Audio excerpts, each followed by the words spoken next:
Hey guys, we're live. I'm Kaylee, and this is my channel. If you didn't know, you're on it. And then we're a little crazy because we've been talking.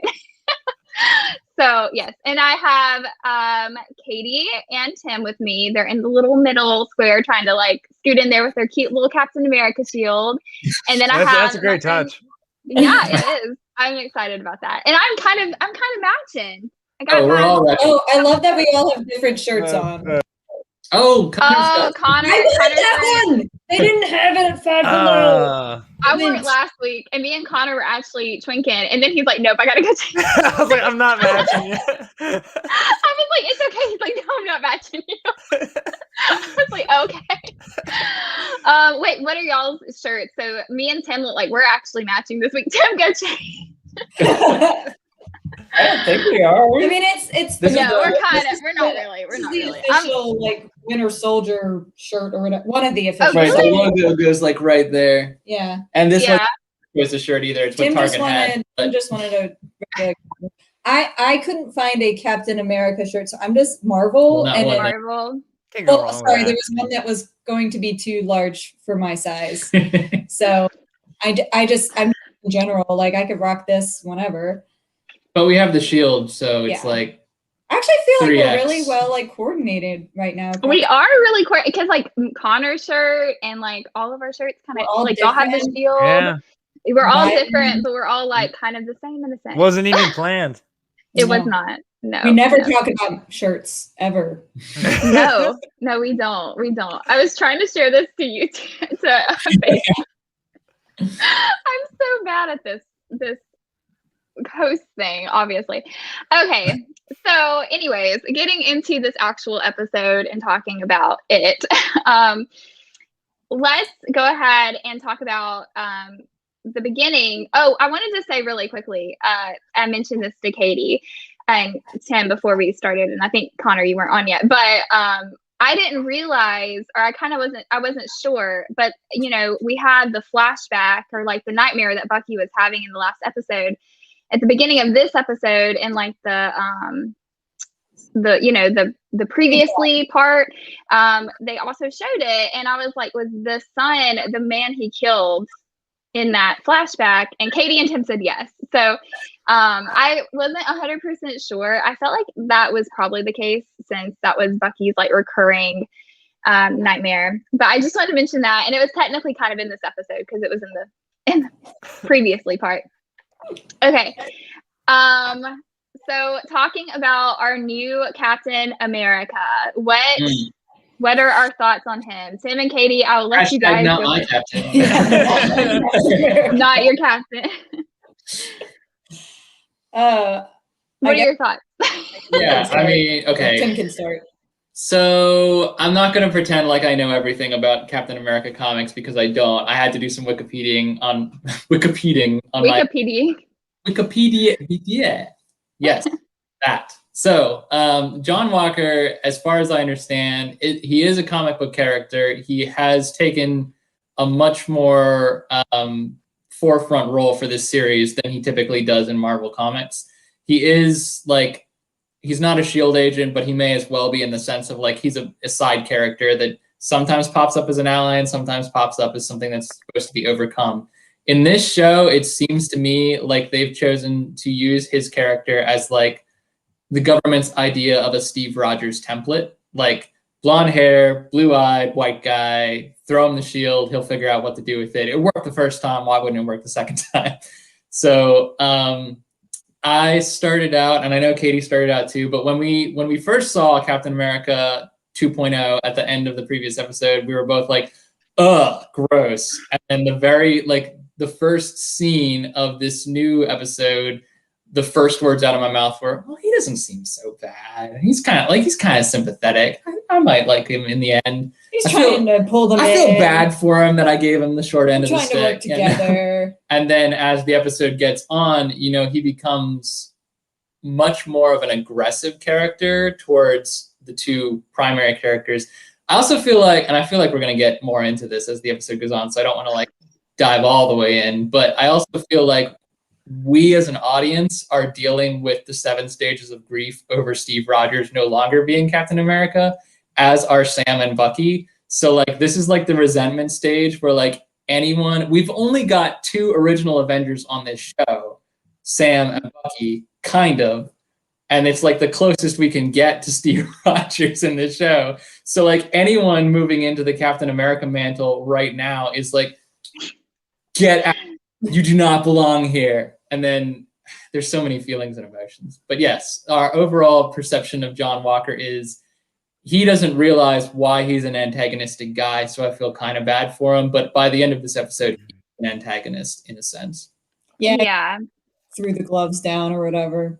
I have nothing else to add to what Tim said. Threw the gloves down. Love that analogy. I feel like too, for me, I wasn't expecting to like him in this episode, and I was like slow going, and then his girlfriend showed up, and then you kind of start liking him a little bit because his girlfriend seems real sweet, and all that, and then they had the little marching band, and basically like the whole like what we saw in Captain America, the First Avenger, and also kind of in Iron Man 2.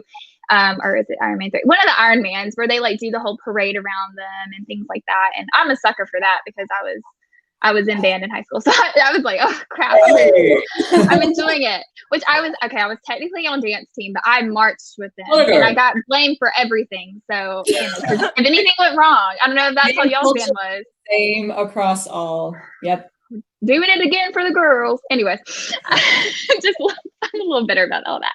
But I loved it. And yeah, like even for most of the episode, I felt for him and I was like, well, he's making an effort. He's trying and he's trying to kind of like bring them in and be like, let's all work together. Let's all be a team, Why can't we all be friends? And then, at the end, I completely was like, nope.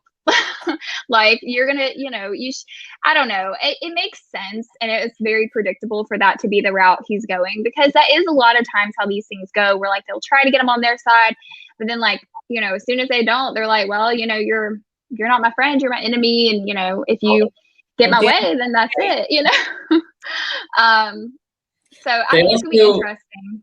I feel like they also have to make us okay with parting with him. So like it's okay for pathetic in some senses, but eventually, I don't think this is a spoiler, that Shield's gonna go back to Sam. Yeah. The end of this series, or maybe like a movie. I don't know if we're gonna do a Falcon America movie sometime in the future. Like it's gonna be in his hands, and we have to be cool with John Walker being cast aside because he's gonna be. I definitely think we're not supposed to get attached to him, and I'm okay with that. Yes. Again, he started out hating him, and then he's not so bad, and then I think that was kind of a good idea on their part, though, because, I feel like it'd be one thing to just make him unlikable off the bat. You already hate the guy. You don't, there's nothing good about him. Like, he's sleazy, whatever. Like, I think that's like one way to go. And I don't necessarily think that would have been the bad way. But like, I was shocked that we started off this episode with him and like kind of getting to know him, and it's hard when you see like his friends and his girlfriend and you see like a family aspect. It's hard to just hate someone right off the bat, and know that he was in the military, like, you just kind of feel sympathetic. And I think that was really the route to go, because you don't like love the guy at the end of the episode, but then you also like kind of, a little bit about him and he's like a person. And I think it was a good move on their end to give us this episode where for the most part of the episode, he was, a relatively good guy. So really quickly before I go to Connor, I was going to do some comments real quick. Jake says they went the sympathetic route, except near the end of the episode. And April's just upset because I know why April's mad about this episode. Yeah, I know. She's like, take off that costume. I know, girl. I know. Yeah, and he gave it to Sam, which we will talk about Bucky and Bucky's upset in my heart. We'll talk about it. Okay, go ahead, Connor. What were your thoughts? I mean, I really don't have much more to add. I mean, after Tin Man 2, I feel like he covered everything. But the only thing I was thinking in my head, I was like, I'll talk about the girlfriend, and then Kaylee died. I was like, damn. Like, but no, like also like with that too. But it's like also he had like a good friend who's like also a sidekick. So it wasn't like somebody like they just like, you know, picked up another soldier and were like, oh, you know, we're also just gonna put him in this role too with you. Like there was a connection there too, which I think you can like kind of like sympathize for too. You're like, all right, cool. They're like friends, kind of like kicking butt together, like that kind of thing. But I feel like the same with like with you guys. Like in the beginning, I liked him. I was like, all right, like yeah, like I'm okay with this, I guess. And then it's like at the end, you were like, but like I also thought that was like a really weird thing because like it just didn't like I don't know, maybe it was just me, but like I just like when they were like, yeah, we're gonna do our own thing, and just like his reaction to be like, well, stay out of my way. I'm like, well, that was like kind of like a quick turn, like you know what I mean? So it was just like weird. Yeah.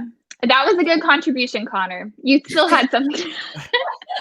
I do have more to say about the quick turn that Connor just mentioned, but I think we'll get there, so I'm going to hold off for now. At the very end. Yeah, that's yeah. The timeline order. Really quickly, in that, I almost feel like maybe it's like an intimidation thing too. Like maybe he's just like he was trying so hard to get them on his side, and he's like I feel like he's just secretly kind of intimidated by him, but I don't know. He's also really, you know, arrogant. So it's kind of a mix. April says they used 3 quotes from Captain America in the locker room and she was done. April, after the first scene, she's like, nope. I'm just turning it off. I feel like April and Bucky were like the same person in this episode. Well, I don't know if April, I don't know if you were in when we were saying earlier, like we're all going through the 7 stages of grief with Steve not being Captain America. Like nothing feels right, but yeah, Bucky are the closest thing to feeling right, so we're like more on their side. Yeah, in one of April's DIYs, you just see like a metal hand like working on like the ears or something. You're like, wait, what? Oh, I know. I love April. She was talking in one of her videos. I can't even remember which video it was. She was talking about Bucky. I think that might have been her favorite Avengers movie or something, or episode or whatnot. Avengers. Yeah, favorite Avengers. And she was talking about Bucky. She's like, oh, I liked both of his arms. She's just very attentive. I love it though. Like April is just so great. Like, that stuck out to me so funny because April is so calm and like gentle in her DIYs and videos. I need to see her like raging at the episode because I just can't picture it. Yeah, I cannot either. April, film yourself during these. Just do it. I mean, I don't even need to react to these. I mean, you're like golden. Like you would get it done. Okay. So I had this random note where they were like where he was scanning to see how many people there were when they were like trying to attack him, and they say there was only 5 there, right? But then when this is like right before the hostage situation, I believe, where they thought there was a hostage, and then he said, oh, there's an 8th person, there's a hostage, and that irked me to no end because I'm like, didn't you just say there were only 5 people there? So anyways, that was just a random me moment where that bothered me a little bit, and I wrote it down. Not to jump backwards, but I also thought like the fact, okay, so Sam comes down the stairs and Bucky's just standing there and he's like, nice to see you, man, keeps going. And Bucky, they have like a little shouting match and then Bucky jumps on the plane with him, et cetera, et cetera. But like they've been apart for like a whole episode. They're obviously something. And my first instinct when I saw them like come together, I was like, I was kind of expecting this to be a little bit more dramatic. Like they just literally threw them into the same room and they're like sparring already. And I'm like, what happened? You guys were buds. I think we're gonna get there later in the episode. I mean, but, yeah. I mean, I don't want to jump ahead too far, but I think it's pretty clear. That moment did stand out to me as being like, okay, this feels rushed. I hope they know what they're doing with this. You know. Oh, you mean like yeah? Oh, okay. But they did. Yeah. Yeah. Well. Yeah, go ahead, Katie. I'm sorry. Where they were, well, who knows? There could have been a cut scene. I mean, these shows, like any Marvel movie, I'm sure like 40% is cut of what they filmed. So who knows what context we're missing, even though these episodes are longer. Oh no, Chanticleer hasn't seen that. Chanticleer, girl. Wow. I love you for coming to support me. I do. But why? You don't want to get spoiled.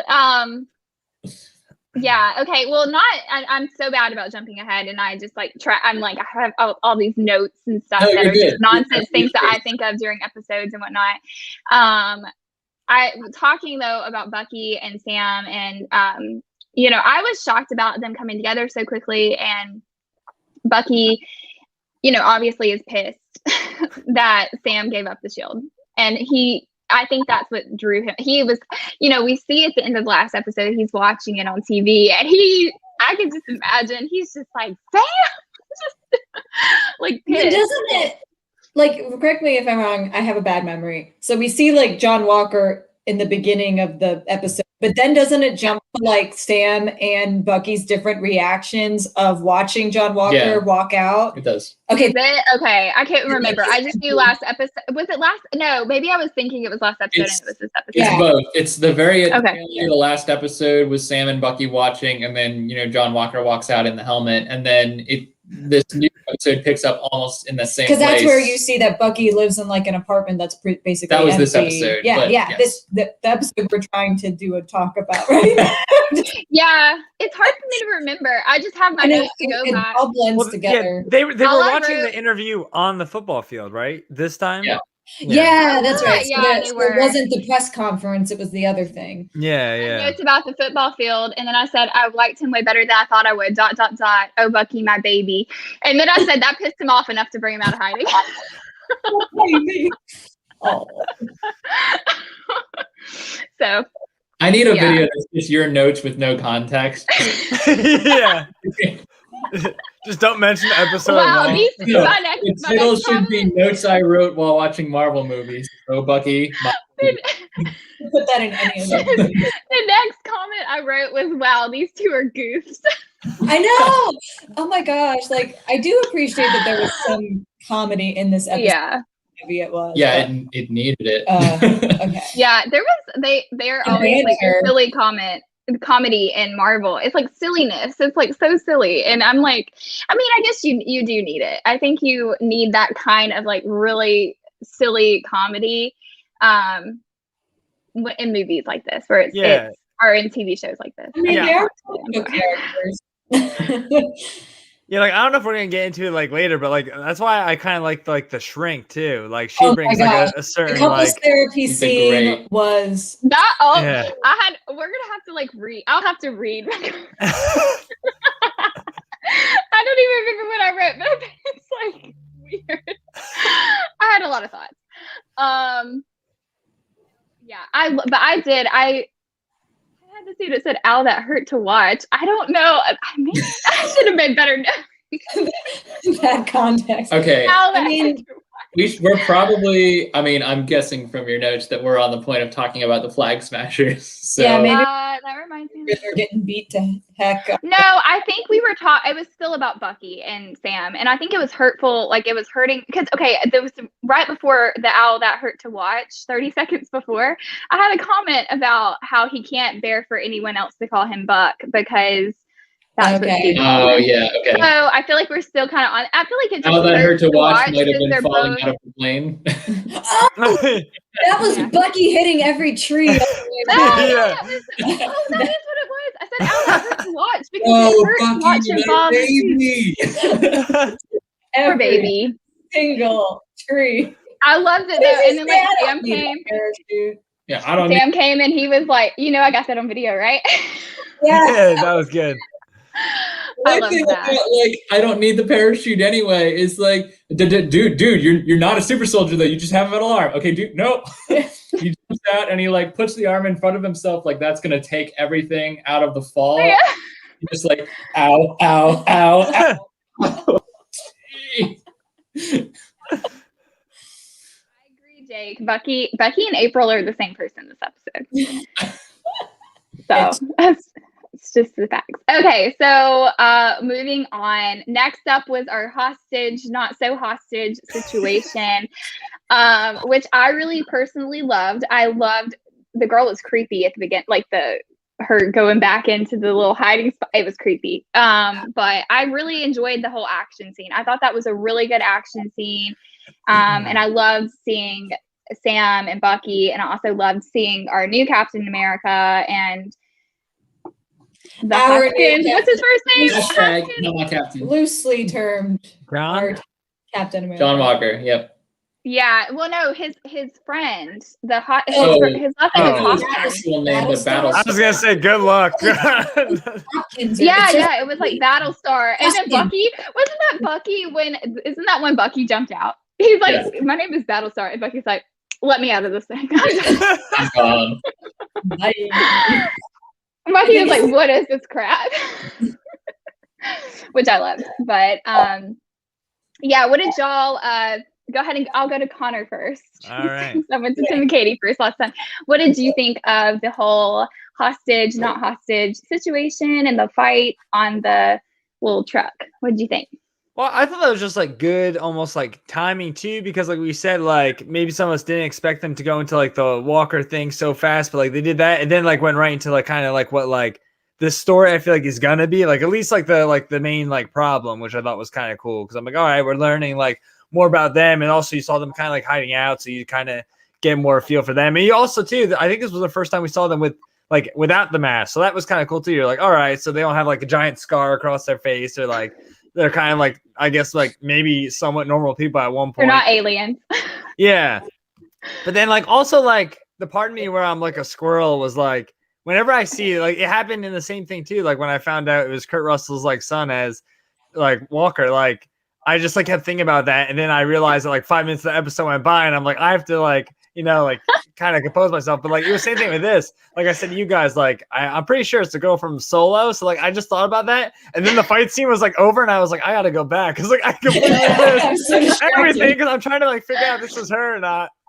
But, yeah. So, but, yeah, I thought it was good. Like I said, like, it was just nice to kind of get, like your classic, like, Marvel story. You have a bad guy, you have the good guys. And also, it was also kind of cool, like, seeing, like, not only I'm blanking on names, I don't know why, but it was just cool to see like everyone like fight together. Like it wasn't just like Sam and Bucky, but like you also saw them kind of like with Captain America having to like kind of like rely on that, which I thought was cool. And I like the scene, like the part where Bucky's like on the bottom of the truck and his arms like scraping, and then like Sam does that, like goes like right under and like gets him. Like that was pretty sweet. That was sweet. Yeah, but that's pretty much it. I think you're funny, Connor. I literally was just thinking when you were talking about like you start thinking about like, oh, that's like Kurt Russell's son, like Kronk from Emperor's New Groove, where he's like, Cusco's poison, the poison for Cusco. And you're just thinking in your head, Wyatt, Kurt Russell's son, with Goldie Hawn. And then like 5 minutes after, you're like, oh wait, what's going on? Just staring at his face. That's literally like how my mind like works, but yeah. Okay, I'm sorry. Tim and Katie, go ahead. What are your thoughts of this action scene? You could start. Okay. I have a lot to say. All right. So from what I can remember, I definitely got chumped by the hostage thing out because the girl comes out.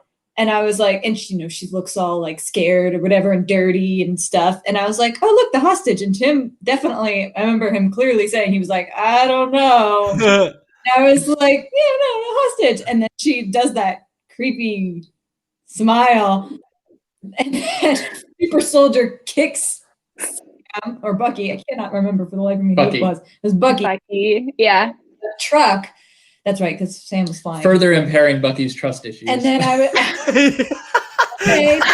just trying to be good. I know. A hostage. This is a problem. There's a setup. Also, we knew that at least, I think from the previous episode, that at least one of the flag smashers. Gosh, I would say stompers. Flag smashers had super strength, and now we know. Sorry, I'm not supposed to hit the table. I do that. Okay, hold on. It's okay, Katie. We accept that here. You can do that too. I should just smash the table. It shakes the camera, so we're trying not to. I got trying to talk with our hands above. I can't talk with my hands on the table. Anyway, so now we know that more of them have the super serum somehow. I thought the fight choreography was really cool. It was, I'm going to call him Walker because I hate calling him Captain America. Walker seemed to handle the shield like okay. Like I was kind of expecting him to get like hit in the face with it at some point because, you know, he's not a super soldier and he's not a superhero. But it was kind of weird, like seeing him actually handle it okay, and it made me slightly uncomfortable. Is this when? No, Sam, the drone got destroyed before the fight, right? No, it did got destroyed. well, technically, I think it was they did it when they had Bucky, and I think he was still on the top or something because Bucky was like, "Thank you for doing that," because I've always wanted to do that. Yeah. And Red then Tim Wing was like, in. "Who's gonna fix that drone?" And Tony Stark's dead. Yeah, it was. I will say, like at the end of the fight, the fact that you know they kind of lost, I was like, "Dang, didn't these guys like help defeat Thanos and they got beat by a bunch of like super soldier kids? Like, are they old men or something? Like, what's going on?" I get it that they were outmatched or whatever, and they're not coordinating well, and they're not. That's what I kind of like. Team. Yeah. Gotta come back together and get their crap together and fight as a team, with or without Walker. Don't really care what he does. Yeah. I mean, if you remember, the first Sam and Bucky team up ever was in Civil War versus Spider-Man, and they had a really hard time with Spider-Man, who was just a punk kid at the time, like no formal training. Spider-Man. So like if the two of them are not on a level playing ground, they're gonna lose every fight. Even though both of them individually is very skilled and tactical, they just don't have meshed choreography. Like they can't. Bucky and Cap in Civil War passing the shield back and forth against Iron Man, like that is something you have to practice. That's not something that comes natively to you. So Sam and Bucky are going to have to work on that in order to stand a fighting chance against at least 6 of these super soldiers. And having the shield wouldn't hurt. I guess it's my turn. It is. Yeah, go ahead, Tim. The fact that they're all identified as super soldiers kind of cleared up one of the mysteries that I had from the first episode, because I felt like when Sam was like on the phone with the army guy that I can't remember, but I really like, and he was like, the army dude is asking, do you think they could be? And Sam's like, yeah, just dig into it. I'll get back to you. Oh, I'm shoot. I can't think of his name either. Yeah, but I know who you're talking about. I like him. He would be a good Captain America. Anyway, so so I thought it was possible, based on the trajectory of WandaVision, that they were tiptoeing around the word mutant. So I didn't know if this was going to be like more world building for the overall Marvel Universe stories. But this super soldier plot twist makes a whole lot more sense for a Captain America story. I also feel like Carly in the truck, like this was a planned trap. They were baiting people that they assumed were on their tail. That's why in like Sam's, I think it was Red Wing did like the visual scan, and you could see her like crouched over like this with her head between her knees, like she was being kidnapped. And that's why they went after the truck to begin with, because Bucky took off like a shot as soon as he heard there was a hostage. Yeah. Like hence the smile too. It was like, gotcha. Baby. Yeah, and the smile, which is that was a gotcha. Deeply concerning. Oh, that was so scary. I do want to tell you guys about something that it kind of was in the background of my head as like I remember this a little bit, and then I had to do a little bit of research. So I'm not all up enough on Marvel Comics, but in the comic, I'm calling it the Ultimatum Storyline. I don't know if that's actually what it's known as in the community, so sorry, Marvel fans. But the Ultimatum Storyline deals with a single person named Flag Smasher, who is like, his whole thing is like unity, must build bridges between everyone. He's very anti-nationalist. He's like, we shouldn't be America. We shouldn't be Soviet Union. We should be one people, which is what the Flag Smashers anthem is, basically, their creed. And the guy's name is Carl Montague. I don't think I'm pronouncing that right, but then they changed it, and the only thing that's different in the show is it's Carly Montague. Last name botch. I know I'm screwing that up, everyone who's a Marvel fan. But where have you ever written down? Yes, it's right there. He did his research. I did a little. I took my own notes, but I just feel unprepared right now. Yeah, I mean, well, I just have notes, Connor, that don't even make sense. So I mean, you. Yeah, what was it? Bucky, my poor baby, or something? Yeah. Oh, Bucky. I just like I watch my reactions and then I like write down pretty much what I'm saying in those moments, and then that is what I, and then based on what I remember, it just Anyway, so that's why they're a hot mess. But I did this like very soon after watching the episode, and then it's been like I've slept since then. So yeah, I've forgotten. Fun. Make way for a new day. Yeah. Yeah, I mean, I think it's cool though that they made it Carly instead of Carl. Yeah. I think I'm always like, I think it's cool when they can create like more powerful females in the universe, and I love that. And she seems like a very interesting character.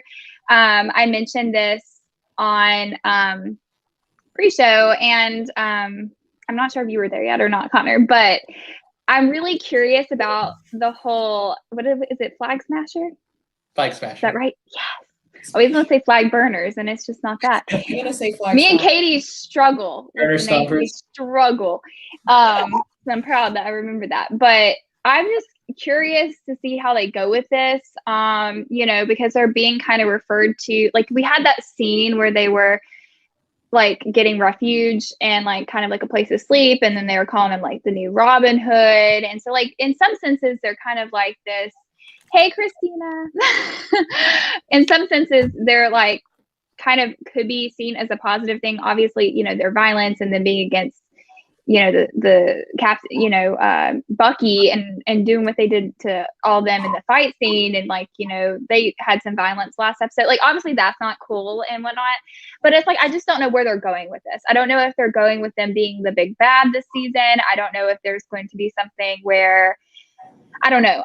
I'm very confused about them and where we're going with it, because they're showing us just like I'm used to them showing us villains and stuff, but it's just a very different tone. Yeah, like I thought about that too. Like maybe it's like a diversion, like we're looking at them, but there's WandaVision got us.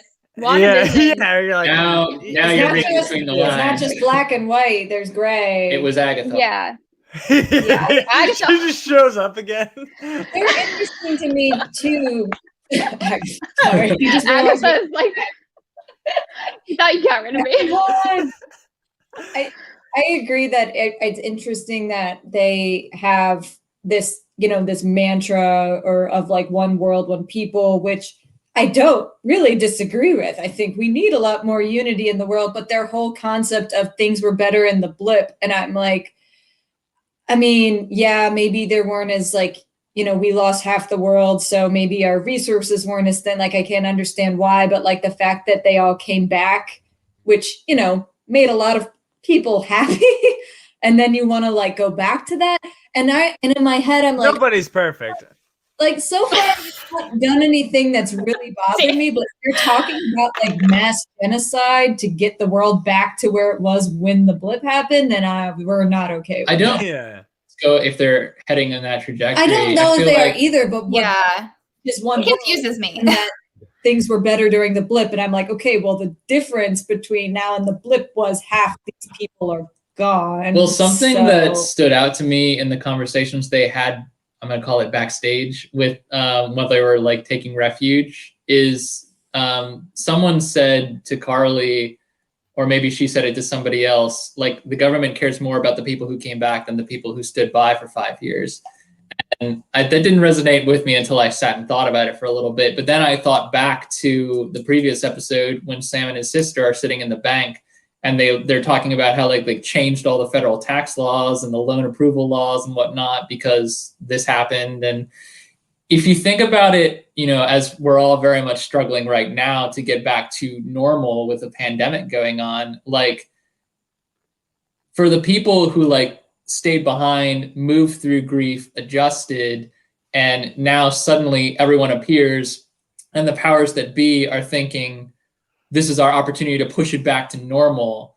And these people, whatever their motives, however they intend to achieve them, I think at their core, they're like, we have this fixed. Like, we clean this up. We had an opportunity. It was a horrible opportunity, but we made a blank slate one way or the other. We built a better world. And now you people are trying to take it away from us and move it right back to all the problems we had before. And so I what makes them so dangerous in my mind is that they are so justifiable in the things that they believe, but not necessarily the way that they're trying to achieve it. Like the ends do not justify the means. And that's what they're a really good Captain America enemy, if you think about it. Yeah. I always like when they do that kind of with the villains. And there's like, I think it's like Walking Dead and stuff too. Like a lot of the times you really can like understand like where they're coming from but you're like, oh, but you're going about it just the wrong way, you know, but like you understand why they're doing what they're doing, which for most villains, I feel like that's a good thing. Steve's comment's pretty good. Is that April's fiance? This is April's fiance, Steve. And he says, I'd send April's reaction video, but it's just a 10-second clip of her saying Captain F-bombs and then Bucky. maybe privately. The Family Channel. It will just love that. Love that. Come on, that could be a YouTube short. Come on. We just have to pull a Disney Plus and put like a graphic content warning at the beginning. For the sensitive viewers. I mean, I will pay money for that to be They said square. Christina put a comment. She said that Carly, she was saying, also said that they put people back in power. If the world was so much better during the blimp, then why would they put them back in power? I guess she means like the people that came back were put back in power. Like I think part of it is like the Captain America and like all of them too. I don't know. Like like Tim was saying, I think it's an understandable thing, but it's like, where are they going with this? Like if it's going to obviously like doing like killing people, being violent about, like, that's not obviously the way to go about it. But I mean, we have to have a villain or like, so it makes sense. I think it's a realistic kind of thing. I also feel like breaking them apart from the comic book, who was just one guy who was like a fanatic, into like a whole group of people. Like a mob can be motivated by strong emotions and seem way more justifiable. I also don't feel like the mob mentality is enough of an antagonist on there. Like, this is not the big bad of the show at all. I think they're and especially with Carly getting messages about like, you took what was. I totally forgot about that. Yeah, that's Zemo's our big bad. I would put money down on it. The shot of him at the end, sitting here cold calculating. The trailers kind of gave it away, so I'm not, Connor, here's a comment for you.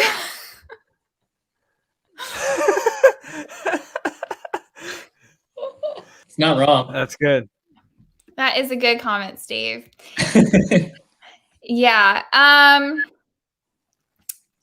Let's see. Then we had, obviously the new Captain America, or Walker, trying to kind of get through to Bucky and Captain America, or Bucky and Sam. And I just overall, like, I didn't feel like they went about it the wrong way, apparently, because I had a comment that said, "Do you really want to test Bucky right now?" And I'm trying to think, what did he say?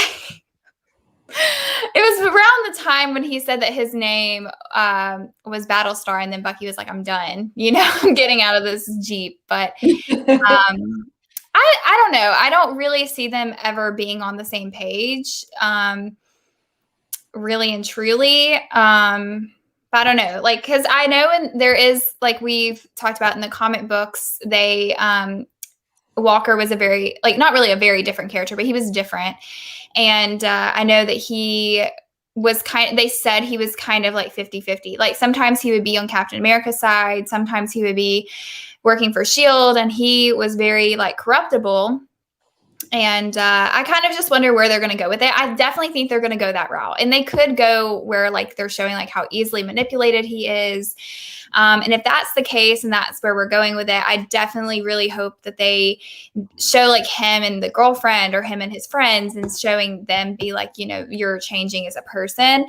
I love shows kind of like Breaking Bad, where they show the devolving of a person's character. And this guy, I mean, he's not probably the best person as it is, but I would just love to see if that's where they're going to go with this, and kind of keep it to someone who's becoming more and more morally corrupt, or just, not really knowing his own right from wrong, and just doing whatever they tell him to do.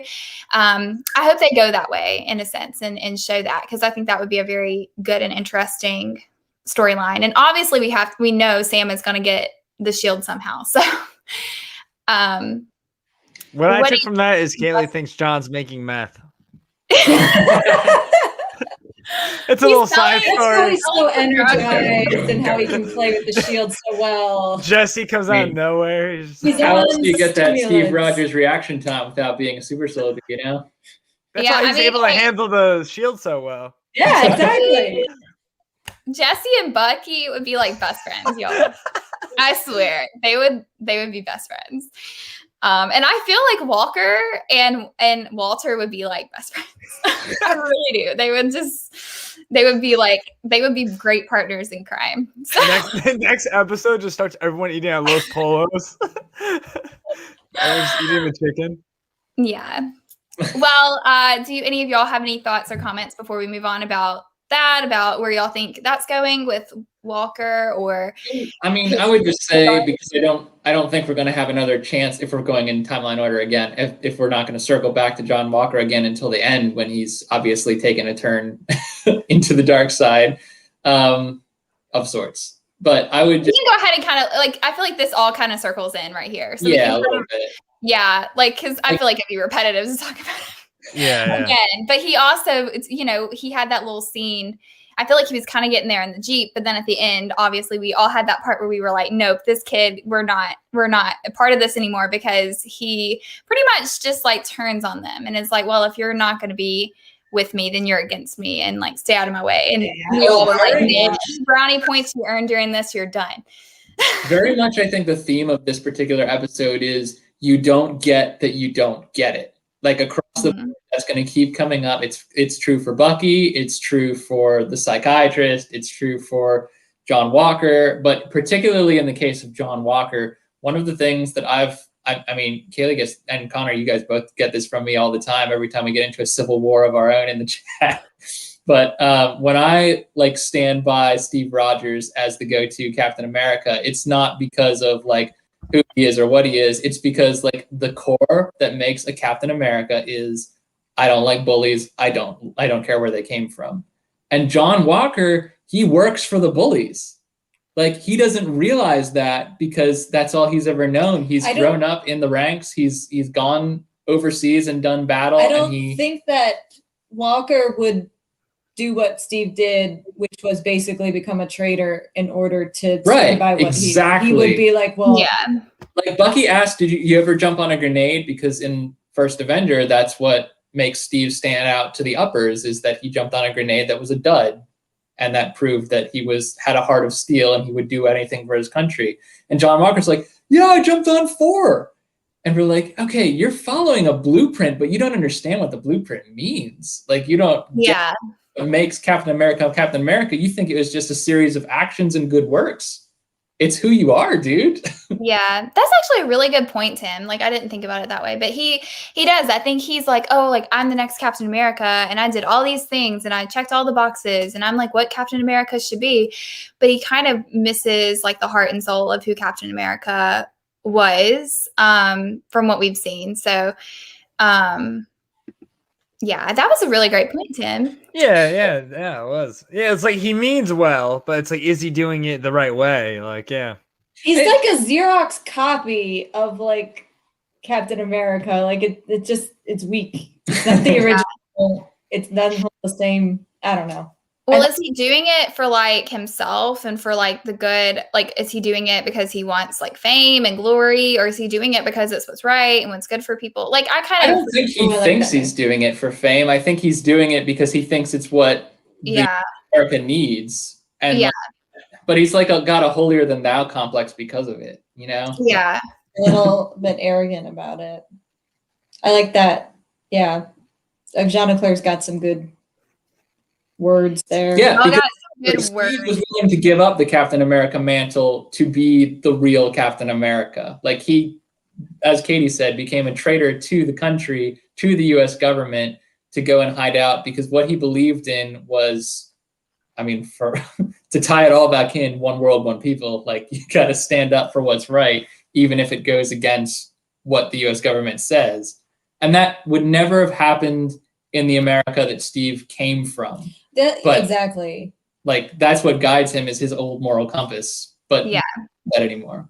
Well, like Steve does. I mean, I argued previously a long time ago that Steve doesn't have any character development, but it was emotional. We were having a discussion, but he does. If you go and look at Captain America from the first Avenger to his last moments, he's grittier. He's not as much of a Boy Scout as he once was. But language. We're back to with Walker. We're back to this even more watered down version of what Captain America was 50 years ago, 100 years ago, whenever it was. I don't know. I can't timelines. But yeah, I have nothing else to add. Claire says it just there. He thinks he's Captain America, therefore you are not. I do have like one question too, though, because I was kind of thinking about it too when like it was all happening. But I know last week we talked about like how they didn't really say like if Steve's dead, right? Like they kind of just left that a little open ended. Like, do you guys see like maybe the old Steve talking to John at like any point? I sure hope not. I don't want them. I'm 50-50. I think we're gonna get Old Man Cap cameo, but I think it's gonna be like when Sam needs it. Yeah. We don't need Walker to meet Steve. We need Steve to remind Sam why he chose him. I mean, the world thinks that Steve is gone. Yeah. And I think that that's because he enjoys his anonymity. Mm-hmm. That word, whatever it was. Not because he's actually gone. In fact, I would love to see a cameo from Haley Atwell also, but I doubt we'll get that. Well, she would not be the Haley Atwell she would be very old. But that's fine. That was Winter Soldier. I just Steve and Peggy, and that's all I need. Yeah. They're happy. They got their dance. They're happy. Yeah. Which Peggy is dead though. Like if nothing has changed timeline wise from the Winter Soldier, then yes, Peggy would. Yeah. I'm assuming she's still dead. I'm gonna assume that too. It's sad, but it's true. This is probably as good a time as any because I don't think we're ever gonna like cycle back through it. Wait, really quickly, because I know where you're going, but I want to put this I have this little point about because I was actually about to cycle back through it too, and I'll get you the cycle and then you can go. But really quickly, wait, what was I gonna say? I lost my train of thought for a second. Oh, I was gonna say like I have 50-50 feelings about whether or not he's still alive because part of me feels like Bucky would be there. Like Bucky would want to be with him or something, or like want to have I don't know. I just feel like he would. So in that sense, I almost feel like maybe he's not, but maybe also like he wants to say like Tim said, maybe you just want to say anonymous. But to segue into what Tim and Katie want to talk about, I did think when we got the Ezekiel scene and when they were in the neighborhood, I thought he went to that house like when Bucky was taking him there. I'm like, are we getting Steve right now? I don't know what I thought that. But that was my first thought. But wow, that would be an honor if Steve Rogers decided to retire to Baltimore. I know.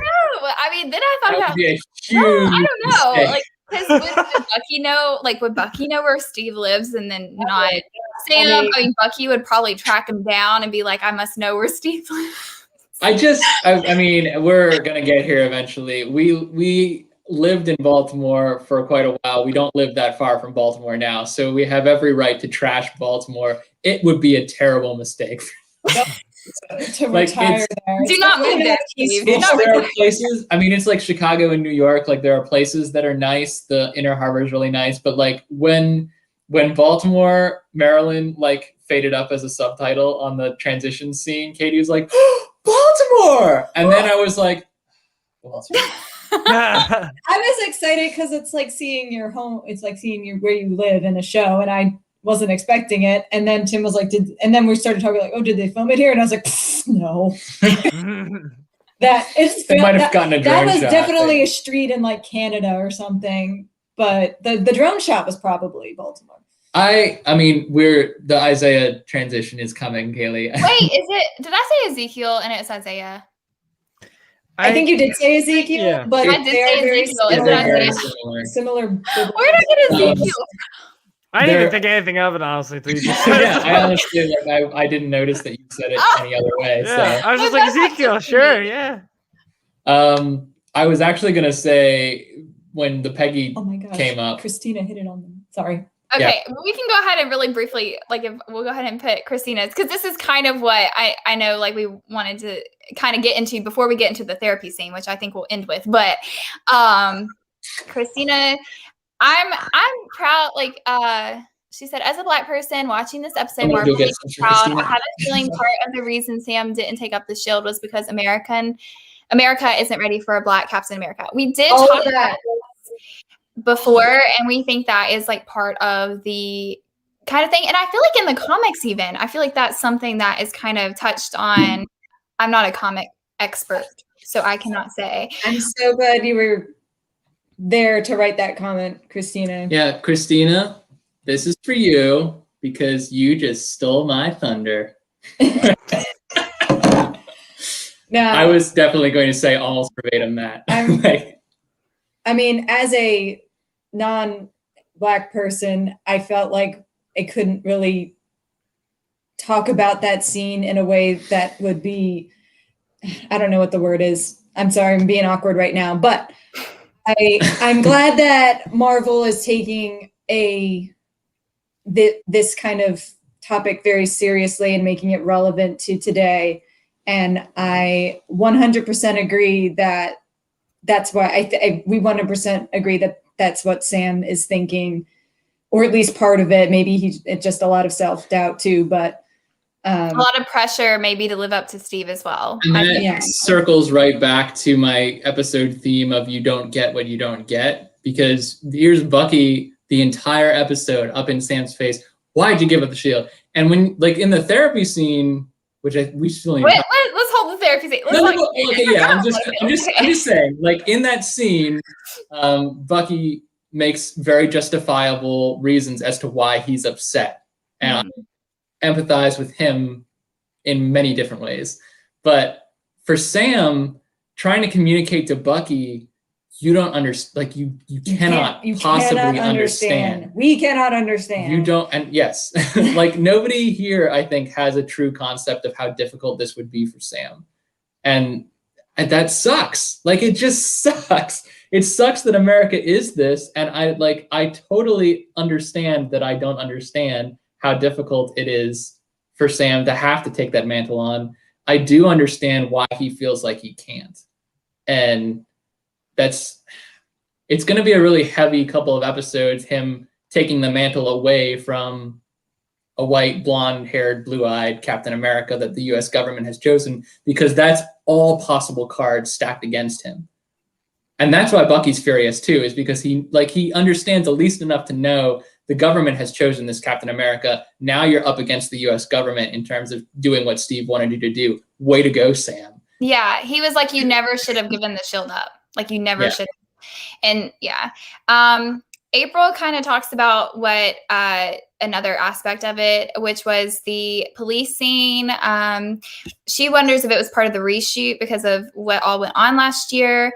I'm not sure. For my what I gathered from what we've talked about, I do think we all kind of think Sam's going to end up being Captain America at the end of this.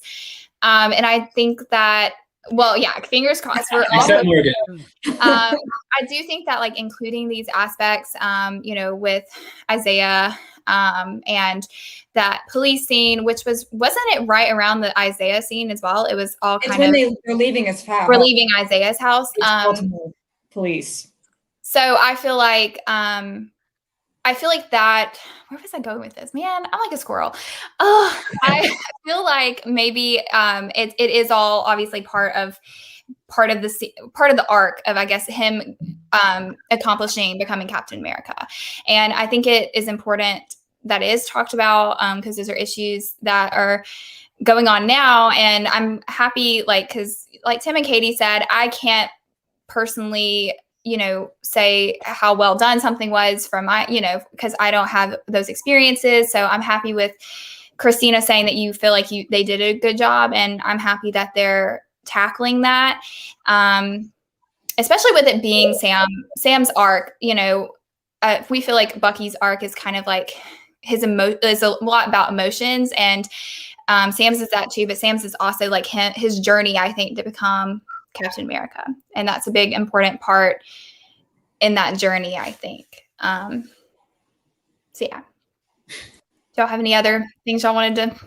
I mean, where are we now? Are we on Isaiah? Or are we on? I mean, just in general, like the whole, like that whole section, Isaiah. Technically, that scene I think goes next. So, or before.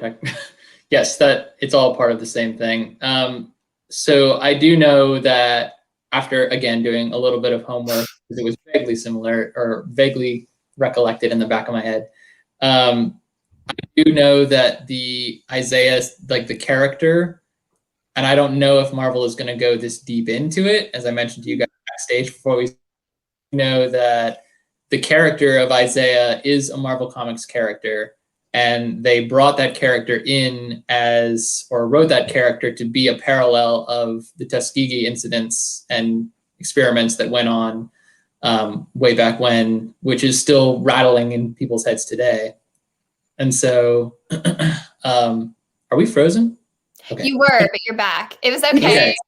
We blipped. We can still hear y'all. I just couldn't. Okay. But you're back. You're good. You're good to go. So I know, like, part of what made that scene so difficult for Sam and Bucky is because they're not on a level playing field. Like we mentioned earlier, like Bucky can't possibly understand, and Sam does. Sam looking at Isaiah, talking to Isaiah, like he can piece together enough of what's happened, and he can understand and be empathetic in a way that Bucky can't.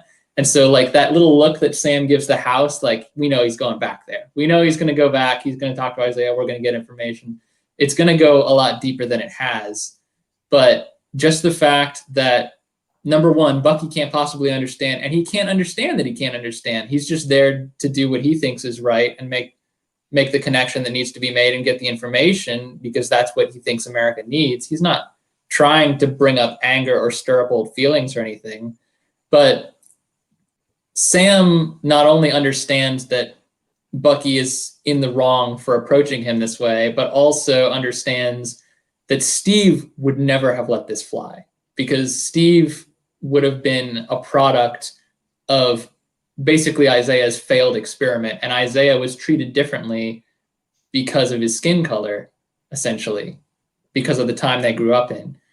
And it's a really heavy topic for Marvel to cover and to dive into, and it's deeper already than I thought they would ever be willing to go. It's also, I read an article, I just made a note, I didn't actually write anything down about the article, but I did read it all the way through. The first episode that came out, NBC News did an article from an independent critic, or ran an independent critic's article, talking about how Disney it looked like it was so disappointing after the first episode of this series that Disney and Marvel were once again going to be too afraid to tackle these hard, difficult topics and dive into racism and what America looks like today versus what it looked like in Captain America's age. And now after seeing that episode, I went back and I was like, oh, I wish there was a way to leave a comment, because my comment would be, don't you feel dumb? It's like me with WandaVision. They gave up too soon on it. I'm proud of Disney and Marvel for being willing to tackle this. I think it's, again, for the three of us and people like us, it's harder for us to understand and empathize the way that other people be able to,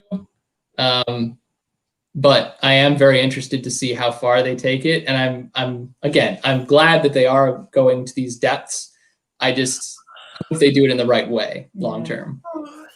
Really like Sam to go back and get Isaiah and bring him to like the final fight, and then Isaiah to finally get the recognition that he deserved, which it does happen, in real life, where they're like, even people are like posthumously awarded awards that they should have gotten years ago. And it could be for any reason, but it's definitely happened to Black Americans before. But I would love for him to because he's obviously, he's old, but he's obviously still got the super strength. So I think he could definitely pull his punches and hopefully not have to, you know, go live in squalor in Baltimore anymore. Maybe actually get some recognition and some help from the government. I mean, wouldn't it be great if Old Man Steve and Old Man Isaiah came together?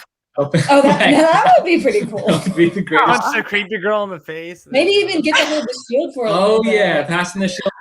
Oh yeah. Oh no, this is my dream ending. Like 4 different people Yeah. with the shield. This is my going dream over there. ending. Ready? Oh, So Old Man Sam and Old Man Isaiah come to sweep the battlefield when Sam and Bucky are having trouble. And they pass the shield back and forth like it's no big deal. And then Sam and Bucky are like, why can't we do that? we gotta learn that trick. And then Steve turns around and is like, you can. You just need to work together. And then they all...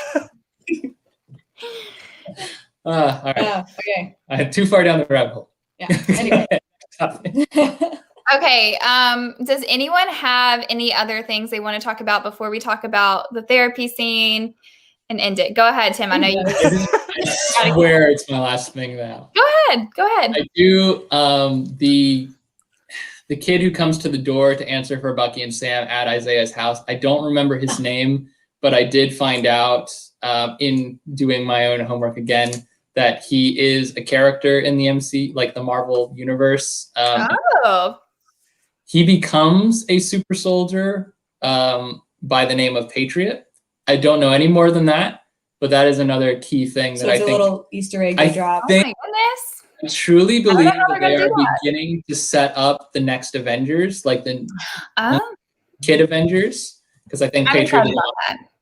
And But- that's the one who answered the door. You're saying? Yes, the one who is like it's no one's his here by grandpa that name. or his great grandson or grandson or something. Yeah, it was Yeah. a blink and you miss it type cameo, but I know that kid is important, so I assume he'll be up again in the next couple of episodes. Yeah, I do want to touch on one thing before we Go ahead. move on, just in the topic too, because they kind of started that whole scene too, like before they actually went into, I almost said Isaiah's house, but before they went there, where it was those 2 kids were sitting on like the sidewalk kind of, and he was like, "Oh, you're the what did he say?" And then he's like, "Oh, you would be the black kid." Black Falcon. Oh, yeah, Yeah, the Black Fountain. He's like, what does that make you, the black kid? Like, and then like that. So I kind of like, I felt like at first it seemed like just more of a like a comedic relief kind of thing, but like that kind of actually like I was kind of setting up, I think, what we were kind of getting into.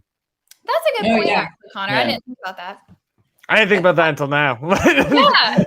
Little Easter Nothing egg. is a coincidence. Definitely a setup. And I mean, living so close to Baltimore, we can yeah. also say that everything that happened in that scene is, unfortunately, those things do happen in Baltimore and many other large cities like it. But I will say, Like- we talked about this already. Like, we think, like, it was already to the gut that, you know, Sam was getting, you know, profiled and, you know, harassed by the police anyway. And then when Bucky has to say, do you know who he is? And then they're like, oh, I'm so sorry. I mean, that was when I was that raging. made it so I was much worse. blindly raging. I was so upset, but like happy it's like they're happening and addressing it, but so upset.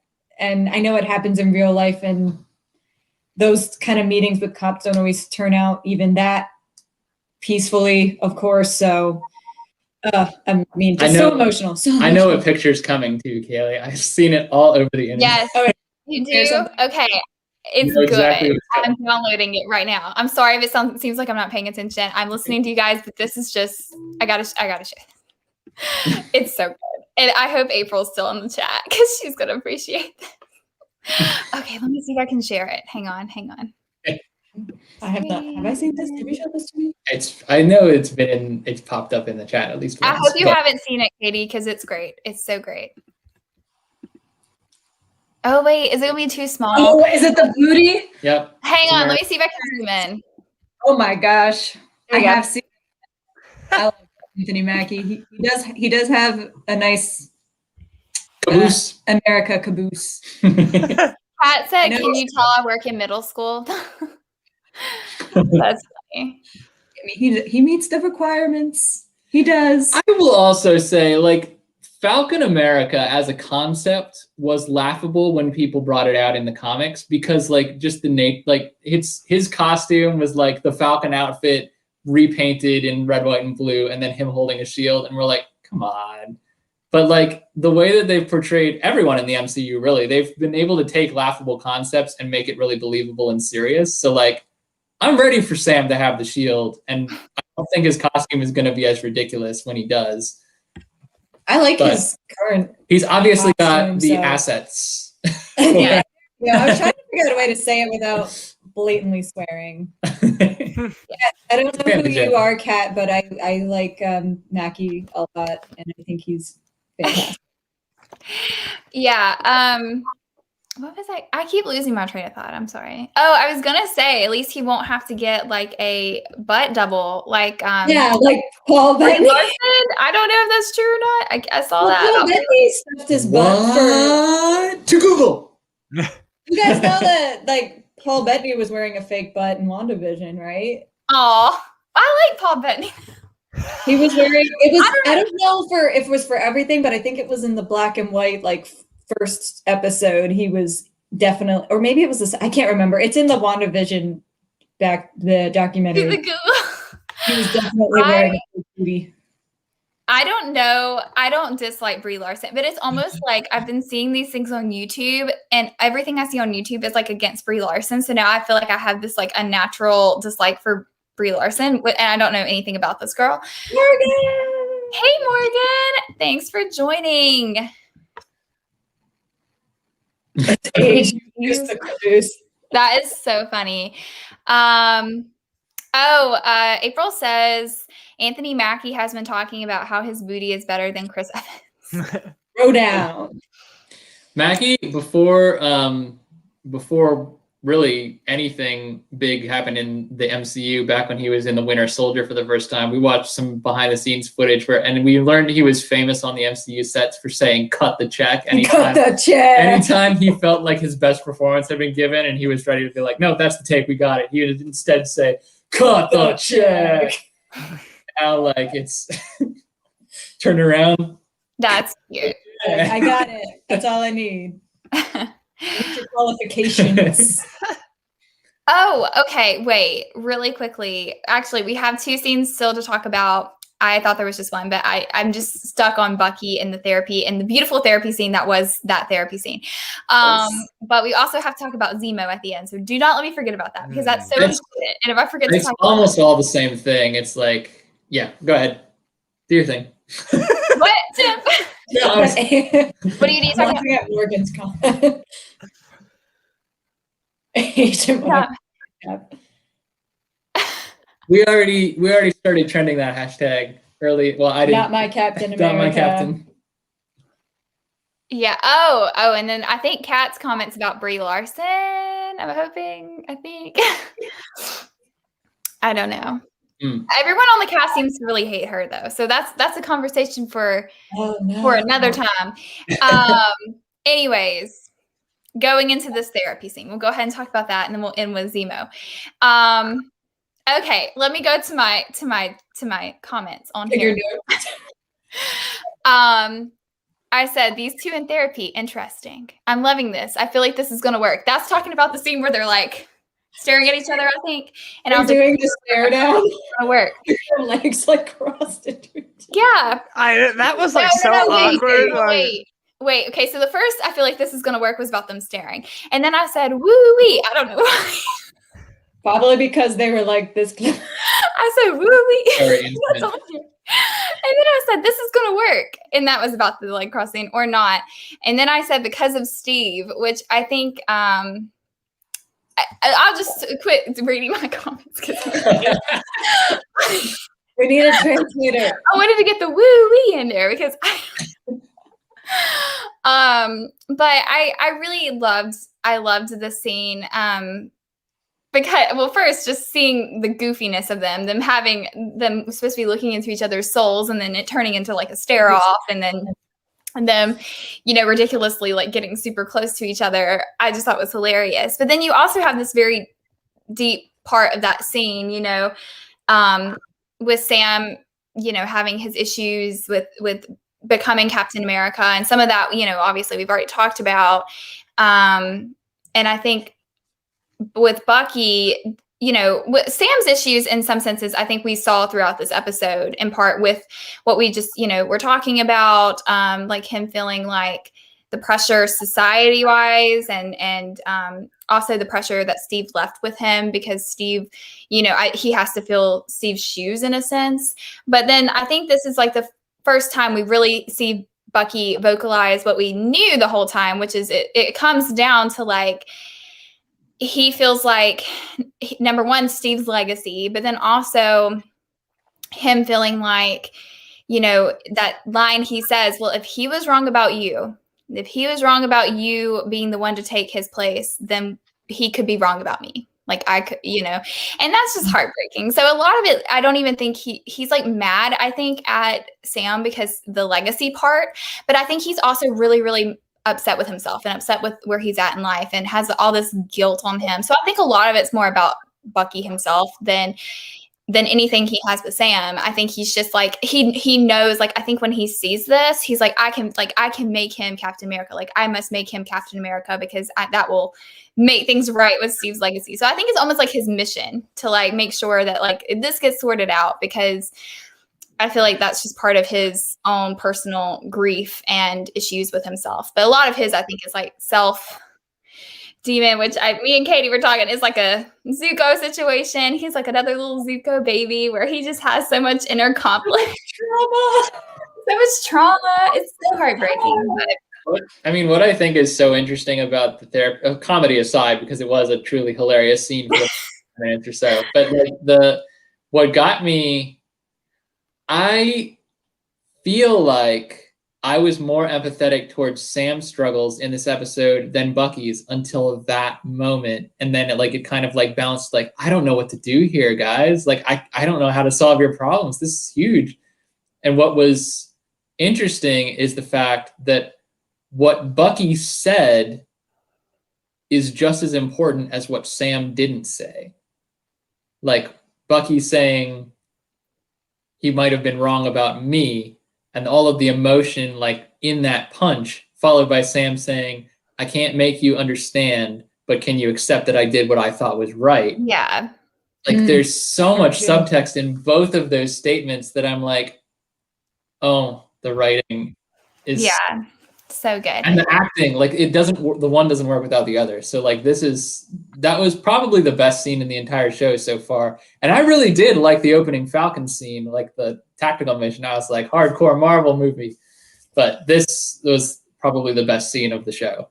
I will say, because I've been thinking it and I haven't gotten a chance to say it yet, for both these shows, which is the first time that there's Agents of S.H.I.E.L.D., but I'll be honest, I didn't watch more than like 1 or 2 episodes of Agents of S.H.I.E.L.D., so I'm not counting that one. But anyway, with these shows, we're like really, okay, I did watch Agent Carter, that's a great show. But anyway, with these shows, we're like stretching out these superhero stories into several episodes, really fleshing out these characters. It's not just, here's the bad guy, we're the good guys, and these are the things we're going to do to beat them. You're really getting to see like struggles, like the first episode, like how does a superhero get paid and make money? Like, who does the government? I mean, the guy, like, does Tony Stark pay you guys? Stark. Like whatever, like you don't ever have to think about that.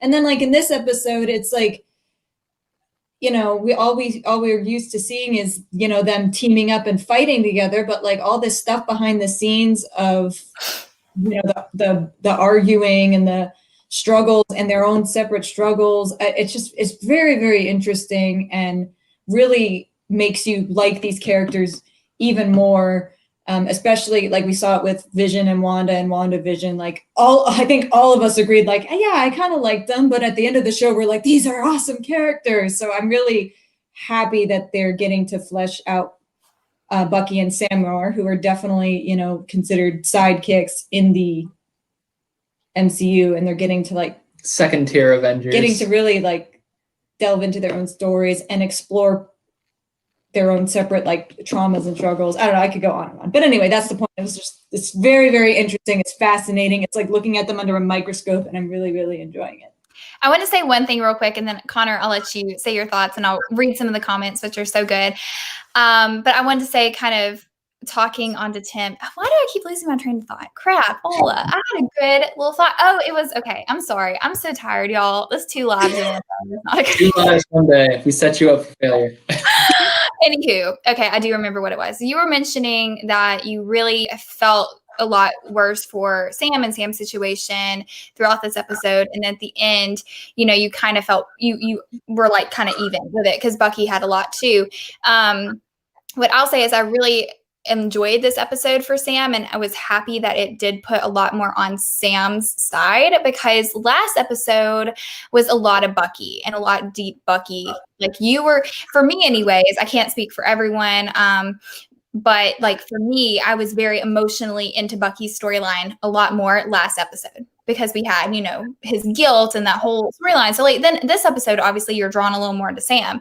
So I think it was good that they did it that way. And I'm happy, you know, we still saw some of Sam storyline and like that draw with him at last episode. And then we still saw a little bit of Bucky in this episode. So I think they're kind of doing a good job right now of evening it out. So it's kind of like Haunting of Hill House in that way, where each episode has like a central character focus. Like you still get pieces of the overall story. Like I wouldn't be surprised if the 3rd episode is very much a Zemo episode, which we'll get to, and like maybe the 4th is like very much a flag smasher. Like I could see it building to, because there are only 6 episodes. There's only so many characters that would make some sort of storytelling sense. yes. Okay, Connor. I'm sorry to. Yeah, I mean, Go ahead.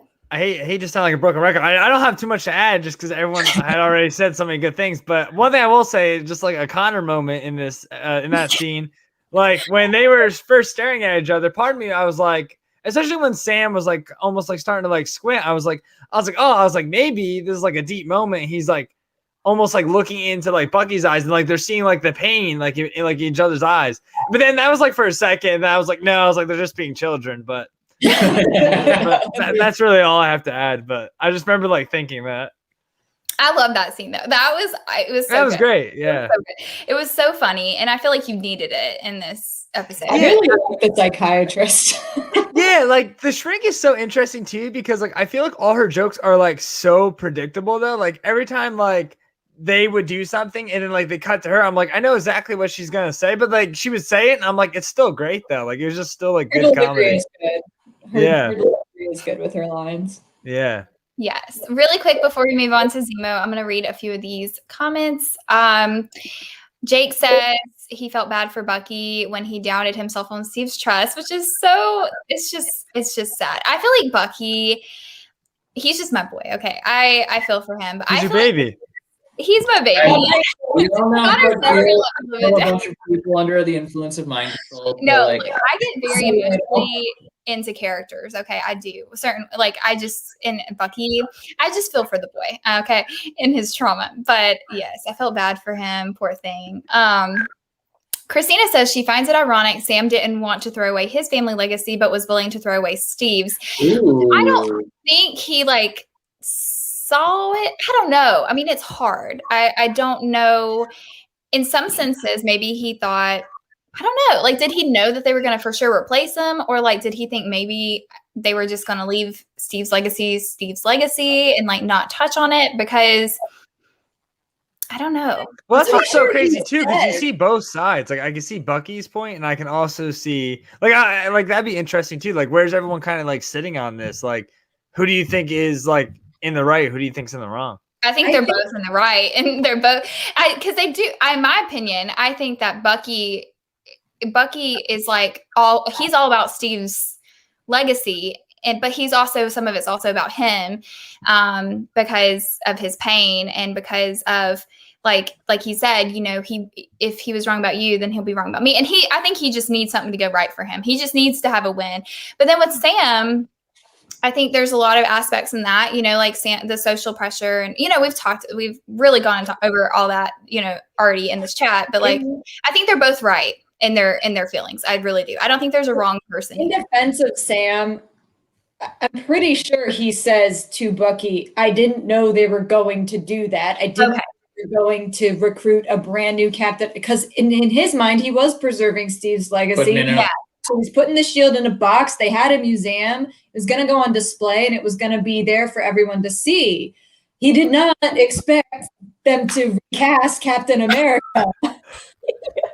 I actually thought this, Christina. I swear I did a second ago. It was I swear I thought this a second ago. I did. I was thinking it's the therapist all along.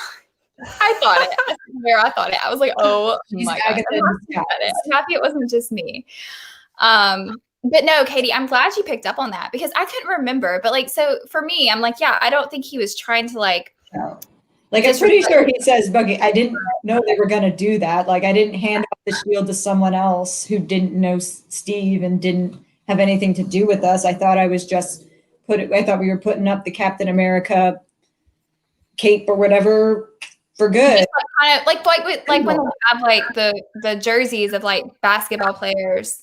Right. Like, yeah. Like when they retire someone's number, like I don't know if it's in basketball, but I know in baseball they retire numbers when, someone leaves, leaves the league. So, he thought he was just retiring it. Yeah. So I agree. Yeah. I don't think he thought he was giving up the legacy. Okay, really quick. Hey, Tammy, thanks for joining. I do want to hug Bucky too. I also want to hug you, April, because I know you're like Bucky in this episode. You just you need a hug, okay? I feel like I want them to have a hug. That's what I want.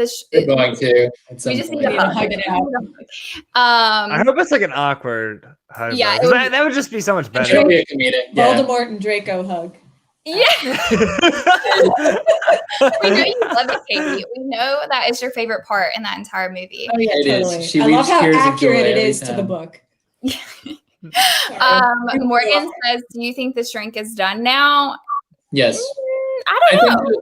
I think she'll pop up like at the very last. It'll be her, I think. Well, is she a good shrink? Because I feel like she hasn't done anything. Like, no one's better. Okay, not from my experience, but like in order to have a any sort of healing or growth in a mental illness, it does require the patient to be honest with the therapist. And the fact that Bucky is saying things like, I'm not having nightmares and I'm following the checklist. He's not helping himself any saying that. I do understand, his shame and his guilt and hiding it, but I'm just he's not helping himself heal by hiding. And I do feel like, so I would say she's doing her best, but like, it's not like a doctor where I can go like test your blood. A medical doctor where I can go test your blood and be like, no, you have liver failure. It's like, no, I don't. It's like, no, you do. Like it has to come from want it.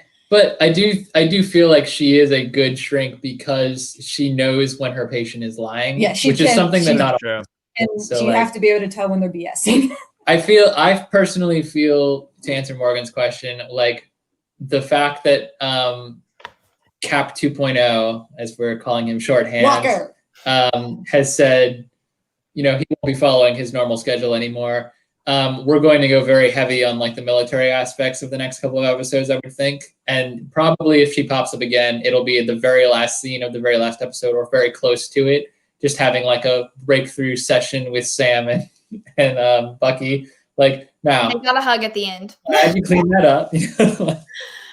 I think she'll be back, but she's not going to have an integral role in the show. Yeah, I don't think she's like a main character or anything like that. Morgan, don't let them lie to you. I'm pretty sure it's going to be her. She's gonna be the big. Watch her appear like Hail Hydra.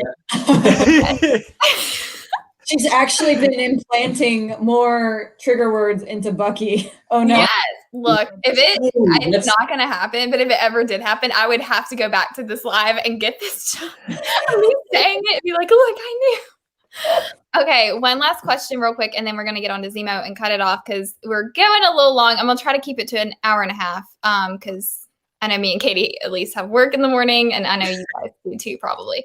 Where was the other comment? Oh, okay. Morgan had asked, where did her think? Oh, do we think it's the real Shield? Which we kind of talked about last That's been passed around a lot in rumors. Yeah.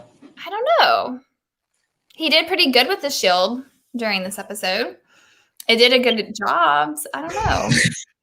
Great performance by the Shield. Yeah, if it's not the real Shield, it took a beating pretty well. The Shield got a good performance review, so I guess that's gonna be like a we'll see kind of thing. To be determined.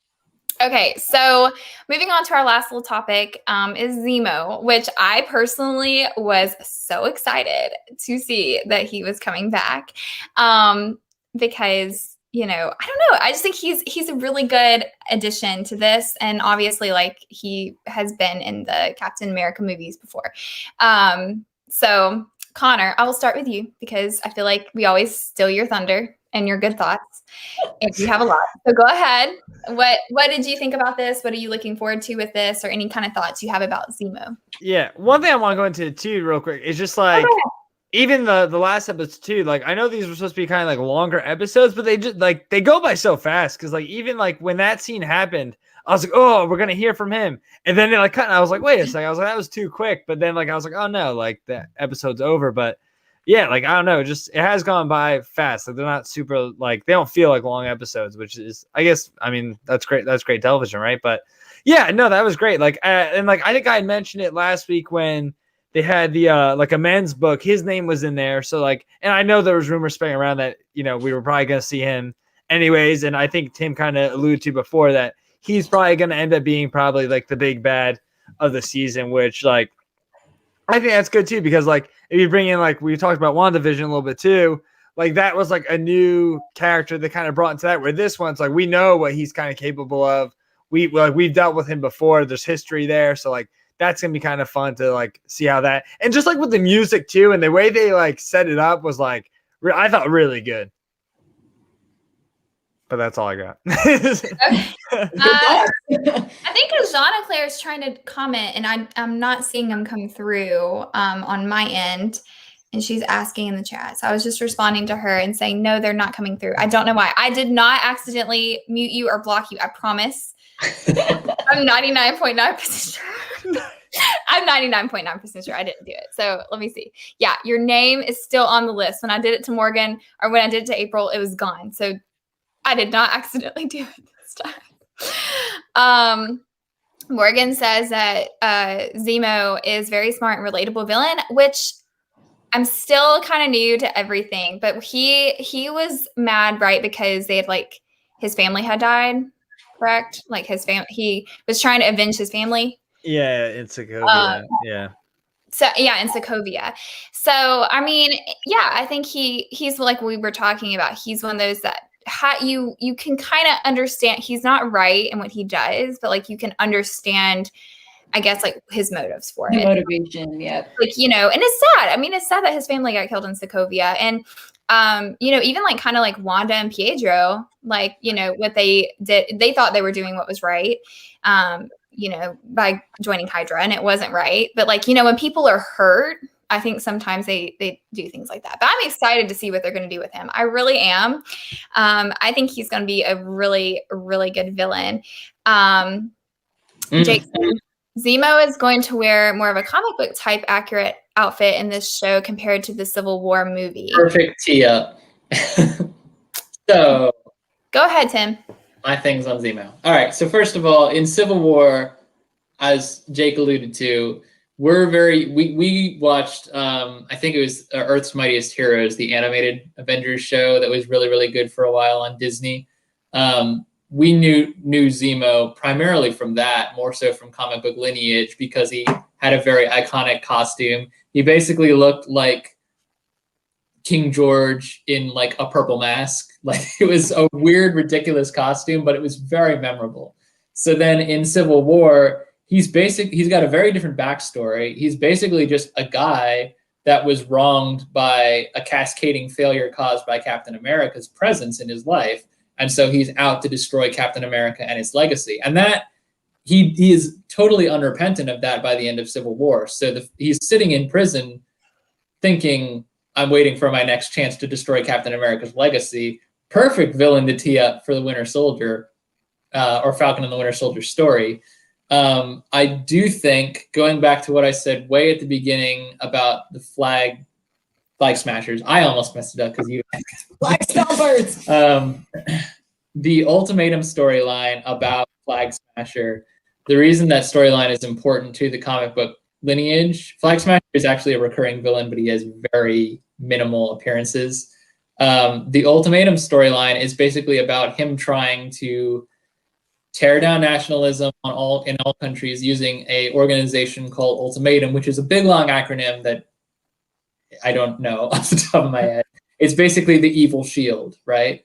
And the object of Ultimatum as an agency, as Flag Smasher understands it at the time, is tear down nationalism, unify all people, one world, et cetera, all the things he stands for. And what he finds out as the story goes on is that Red Skull, who is a much more recurring villain in the comics than he is in the movies, is behind the whole Ultimatum effort. And his ultimate goal is to cause absolute anarchy and make it impossible for Captain America to carry on as a hero. And he doesn't really care how many people die or who gets hurt in the process. And that's not what Flag Smasher stands for. So ultimately, he reluctantly aligns himself with Captain America and a couple others to bring it down. I think, especially based on the trailers and what the little sneak peeks we've gotten of the reason I knew Zemo was in the show is because I saw a shot of someone's hand holding that purple grimace mask that he's famous for in the comics. So I think that they're subbing in Zemo as the Red Skull centerpiece of that arc. And it might not be called Ultimatum, but I'm sure there's going to be an agency that's funding the Flag Smashers. And that's who Carly's talking back and forth with. My best guess is that Carly has discovered that the agency funding them is not what she thought it was, is not out for the same things that they are. And she's going to have to swim upstream. She's trying to break free of it. And that Carly is ultimately going to have to come into alignment with Sam and Bucky, and probably they're all going to have to go against not only the agency itself, but also the U.S. government and Walker and everyone behind him. And I would love to see Isaiah brought in as an ally in the final fight, and Patriot, his nephew, or I don't know if he's his son or his nephew or something. I think it's his grandson. Grandson, maybe. But it's a really great setup for, again, a Captain America story, because the Flag Smashers are not totally wrong in what they believe. And they're trying, it seems to me like Carly has very mixed feelings about how things are being executed, because she was very uncool with her people laying down their lives for the cause at the airport when the one guy got shot up trying to let them escape. She's clearly a very sympathetic character, despite the creepy smile and the hostage situation. So I think we're going in that direction.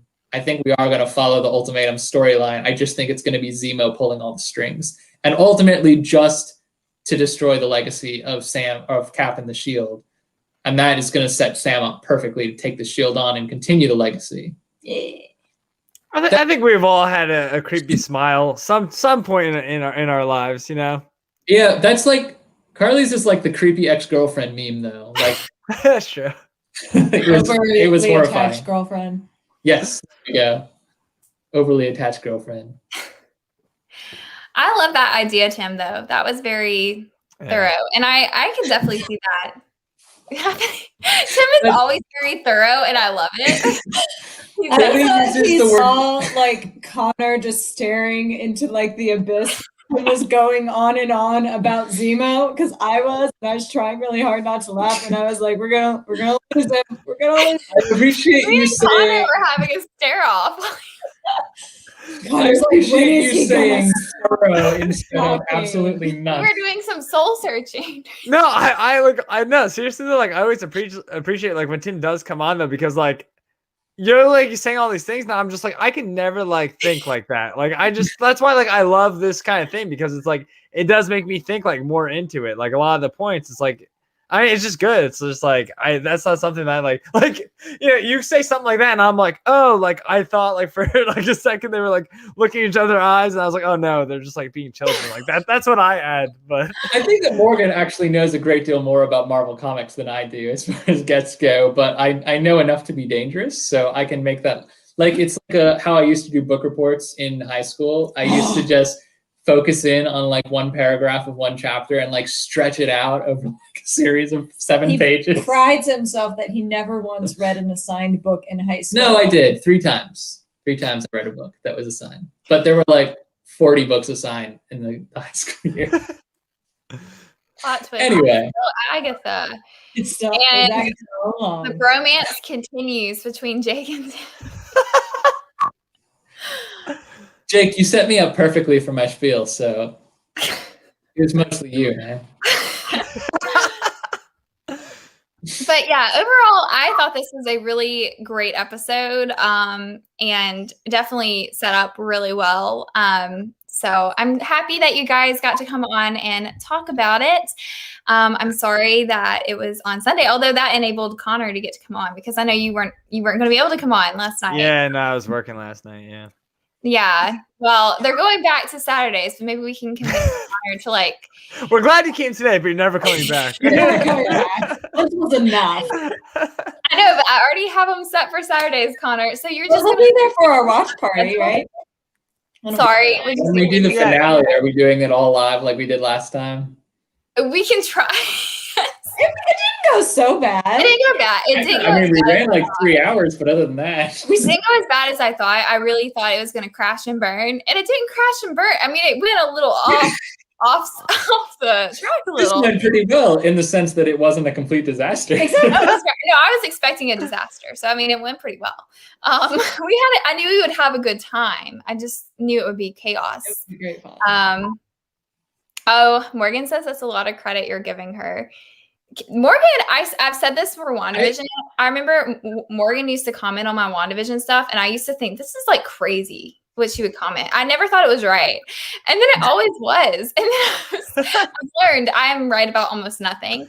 And anytime Morgan says something, just to believe it's the truth, because I mean, she knows what she's talking about, and I don't. So All the lives that Morgan's a part of, I'm always like, I hear it first from you in many cases, Morgan, on X-Men stuff and Spider-Man stuff, like the comics you've actually read, and then I have to go and look it up for myself. I don't know as much about Marvel Comics as you would think from the way I talk. I have to do a lot of Googling all the time, but I know enough about Marvel Cinematic Universe and the way the writers work that I can like piece together, oh, all right, if this is the comic book, this is probably what you're thinking.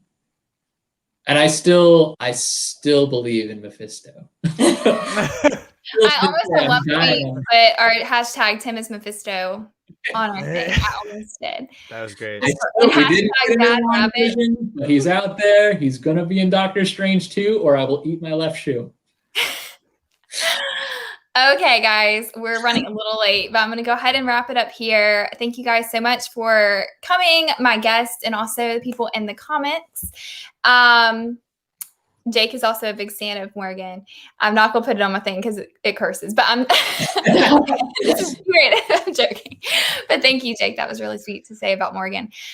Okay, so really quick before we go, Tim and Katie, their channel is Tim and Katie, as they have it, and it's also in the channel. Yeah, I went backwards. There we go. Connor's is not, because I misread Connor's text and I thought he could make the chat. I didn't know he was on the show until like right before we went on. So I'm sorry, Connor.